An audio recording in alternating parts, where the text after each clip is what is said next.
ছেলেমেয়ে বলে 17 বছরটা কি করেছে।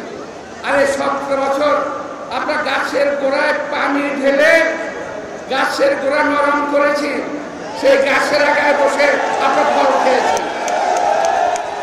সুন্দর হয় বিএনপি 17 বছরে কোনো কিছুই করে নাই।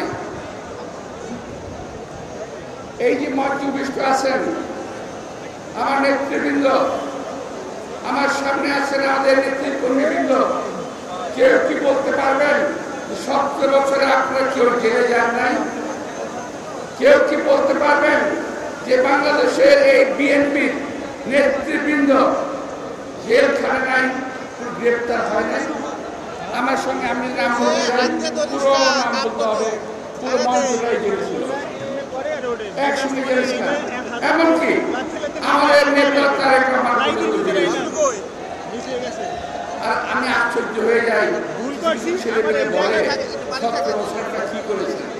আরে 17 বছর আমরা গাছের গোড়ায় পানি ঢেলে গাছের গোড়া নরম করেছি, সেই গাছের আগায় বসে আমরা ফল খেয়েছি। আমরা গাছের গোড়ার হাতির মতো পানি এনে পানি দিয়ে এটাকে নরম করেছি। 2 দিনেই হাসিনার পতন হয়ে যায় নাই।